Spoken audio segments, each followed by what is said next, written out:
Welcome back to my Editor-in-Chief desk, where I help you live and work like a writer. I think everyone wants to be a writer.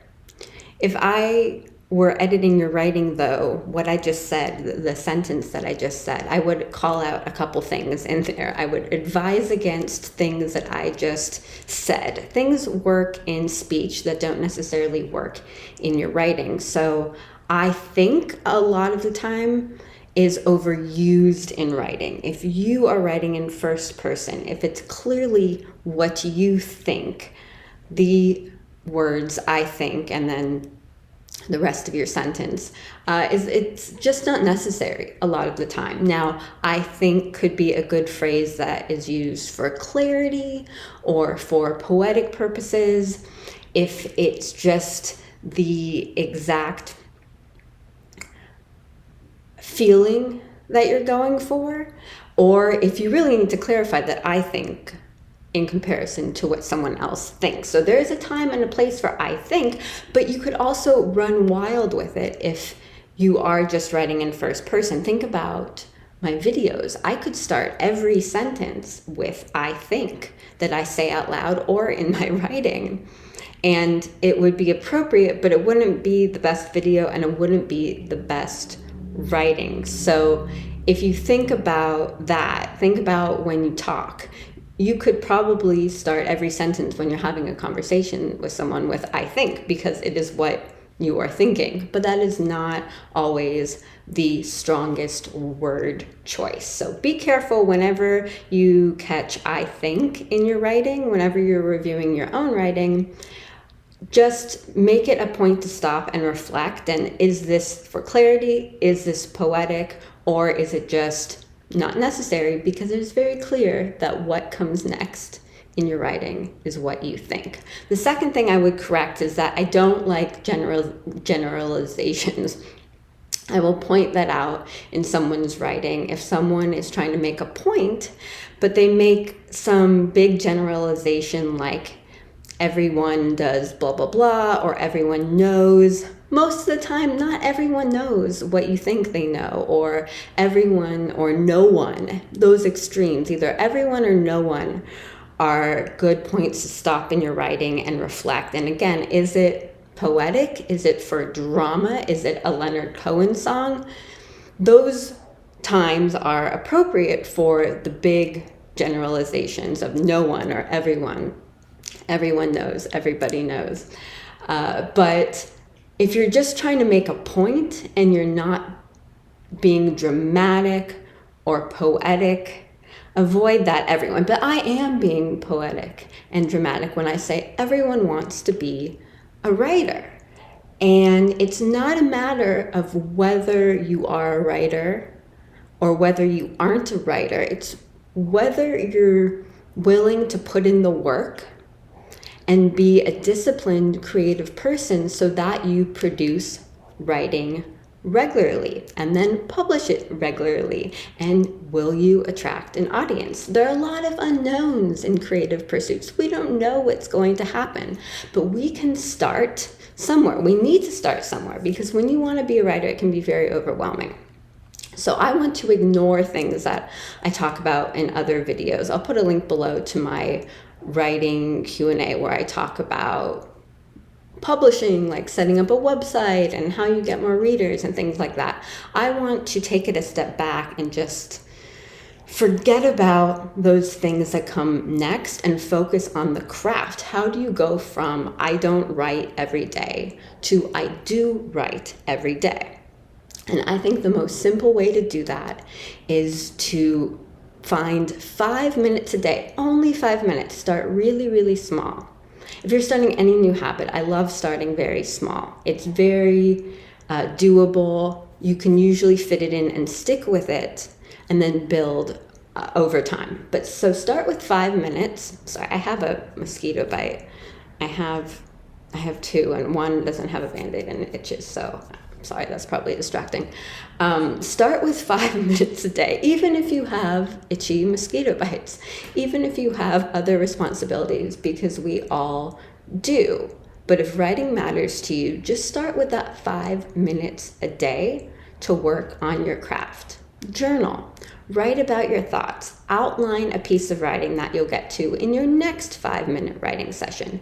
If time allows, you can do more than 5 minutes a day. But if you set aside that 5 minutes a day, it will be very satisfying to check it off on your calendar or your to-do list that you did your 5 minutes of writing.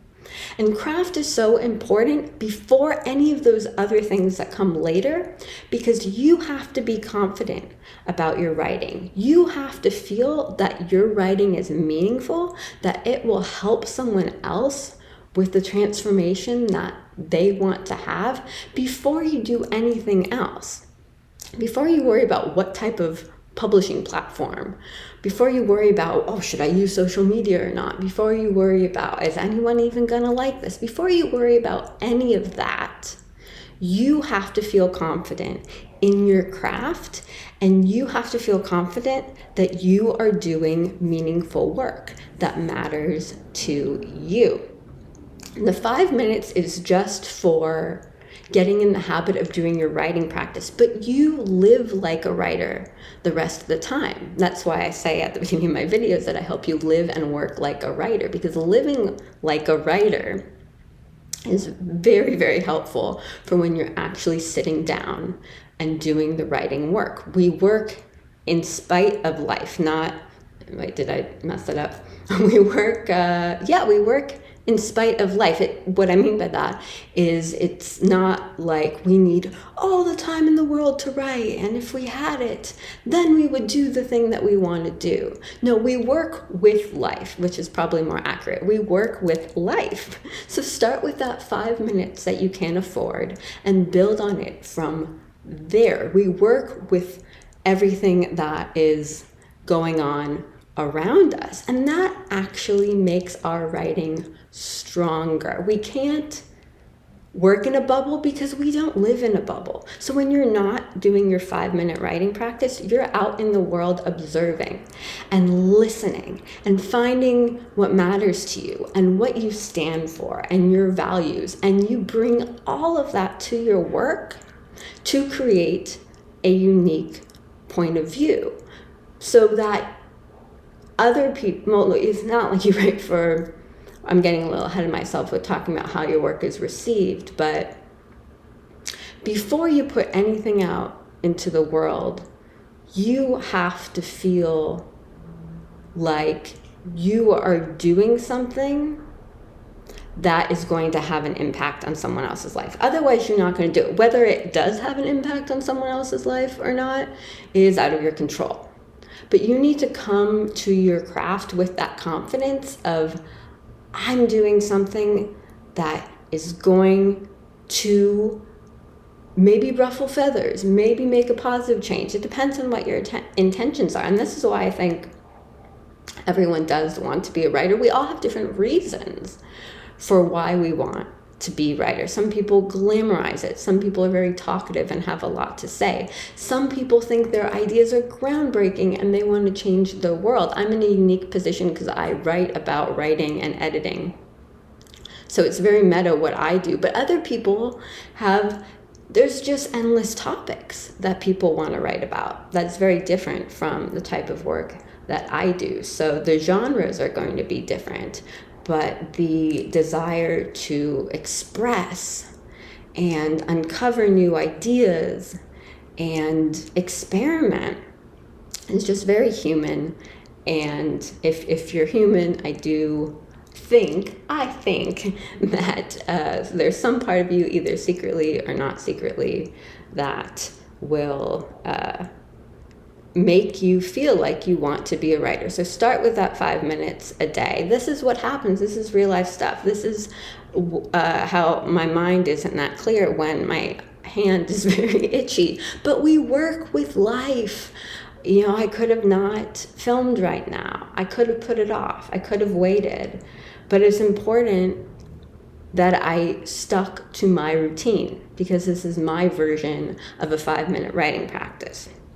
I have my writing practice, which is separate from filming a video, of course, but you work with life. You don't try to escape life to be a writer. You work with it.